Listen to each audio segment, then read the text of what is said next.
Hello guys, and thank you for tuning in. My name is Daniel from stockmusiclicensing.com.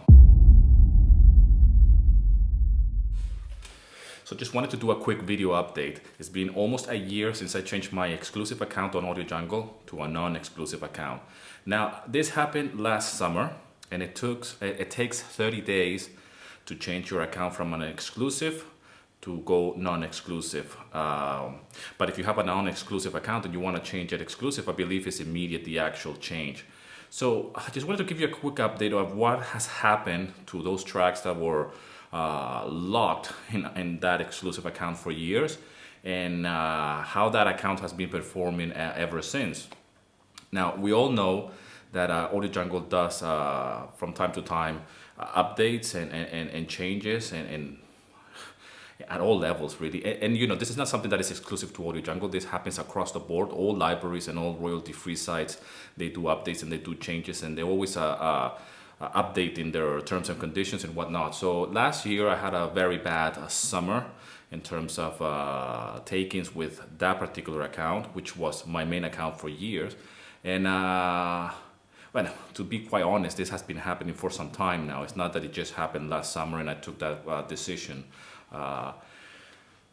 But it was like the last drop, you know. It was like it got so bad that I said, well, this is ridiculous. There's no point in me having 500 music tracks here in a non-exclusive account, in an exclusive account on Audiojungle, where those music tracks will be out there giving me revenue. So I've been taking tracks out of that exclusive account, and I put them in Pawn 5, for example, and other various accounts that I have in different royalty-free sites. And obviously that has increased not only the volume of my actual portfolio on other accounts, but as well it has ensured that I actually get revenue every month. And the other thing that has allowed me to do as well in the last year is that I don't need to compose that much music. I have done previous videos that I've been going a little bit of a part-time, even though I earn a full income with stock music. This has allowed me to have 500 plus tracks on that exclusive account on Audiojungle. And since the change, I'm actually grabbing those tracks and taking them out.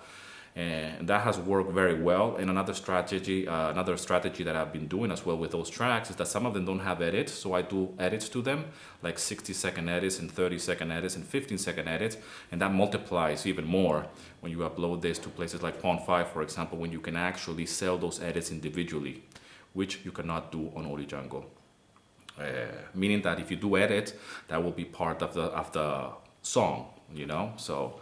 And there are limitations with that as well on Audiojungle, and in other libraries it's a little bit different, you know. So I've been on Audiojungle for years now, and the non-exclusive deal for me has worked very well. I have many friends and many composers who are actually exclusive, and they only do business with Audiojungle, and I take my hat off, and I really respect that, and you know, well done. But when your income is dependable, I only earn money when I sell music on royalty-free sites, and I've been doing this for years. But when one of them has so many of my tracks and it's not performing the way it should, you have to think smarter than what you were before. Okay, so like I said, libraries do changes. We as composers have to change as well, and we have to take our own decisions and adapt as we go along.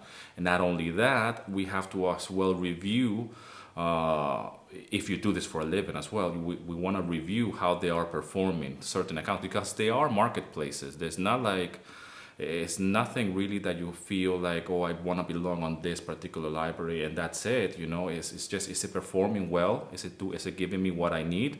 And if it's not, you have to like change and adapt and either stop uploading or change the account agreement or deals that you get, or you know, or leave it altogether, you know. But you know, I know that this is a little bit hard for some. I have friends who actually have changed their accounts as well, because I am not the only one suffering from low sales in Audiojungle. So, and this has been happening over the years. Like I said, they have updated a lot of things, and I did it very strategically last year when they actually start changing as well the prices, so I can actually price so you can price your own music tracks. And that has helped a lot as well. So it's a very strategic move for me to actually change that account from exclusive to non-exclusive at a time where they actually allow you or allow us authors to actually price our own music. So I have compensated for that drop of when you are non-exclusive, you earn a little bit less or whatnot. There are certain things that as an exclusive author on Audiojungle you benefit, and if you're non-exclusive you will not have so much benefit. I believe one of those are if you're exclusive with Audiojungle, I believe that you can actually be featured, or a song could be featured, or you can be featured as an artist. I don't know if that's true. I haven't really researched much about it. I had one track featured at some point in 2015, I believe, in the front page. And yes, okay, the sales went up a little bit, but that's not a strategy either, to be an exclusive author on Audiojungle just in the hopes that one day you will be featured in the front page, because even if you do get featured, like I had one of the tracks featured on that front page, and that lasted for a few weeks actually, your track there. You might get a little bit of more sales, but it's not something that is sustainable. I'm here for the long term. I'm building something here. I don't want like a surge of income because I'm on a front page and that's it. But that's one of the benefits, I believe, of being exclusive. I might be wrong.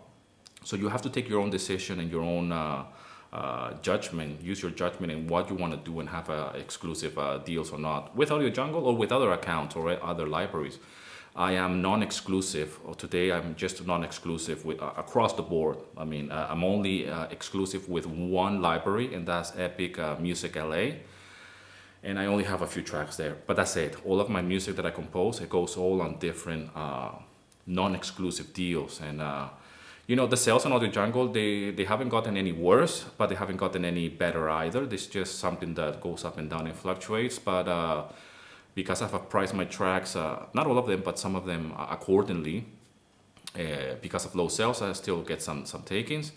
But it has been a very good decision for me to have changed that account to non-exclusive. And it's been 1 year, and I can't believe it. And I'm doing this video because not only it's been 1 year, but as well because summer is here. And usually around this time, sales fluctuate a little bit. All holiday seasons, the sales dip a little bit. So we have to start thinking about diversifying, which is what I do now. So in the past, I used to compose for 2 accounts, exclusive account on Audiojungle, and then all the other non-exclusive account. Today is just one track with all the edits and everything. I just go like a machine gun or something like that. Just, see what sticks on the fucking wall, really. Pardon my French. I try not to swear on this channel. But yeah, well, that's it, man. It's just a quick update about my non-exclusive account on Audiojungle, which was my exclusive account back in the day. And it was my very first account, my first royalty-free account. It was where I made my first sale. And, and then it's been non-exclusive for a year, and I feel a little bit of a relief as well that I don't have 500 plus tracks there. It's almost 600 now. That they're not just locked there. I can just take them out and pick and choose which ones I like and put them on different libraries and see how they perform on other libraries, because that's, for me, is very exciting to have a new library or several libraries and just put those tracks there and see that with in Audiojungle they were performing very badly, and on other libraries they're doing quite well, or vice versa as well. You can't really tell. There's no formula really for you to know unless you do it. So that's that, I know that it's a little bit hard for some composers. Some composers seem to be really attached to certain libraries and they just swear by it. I have a lot of friends that are just exclusive on Audiojungle, like I mentioned. And if your income doesn't depend on those sales to eat or to put food on the table, fair enough, But for me, for somebody like me, that there's no way I can take that risk. So I took that decision a year ago, and believe me, changes will come, and we have to evolve as composers, and we have to be smarter and be thinking ahead. And these are marketplaces, It's not like we're not here, we're not married to these marketplaces, So being non-exclusive just allows me to just move and be fluid and be more flexible and be smarter and still put cash in my pocket and in my bank accounts as well. So that's that, man, I hope you're having an amazing summer so far. Hope you guys are doing well. And as always, man, rock and roll, and here's to your success.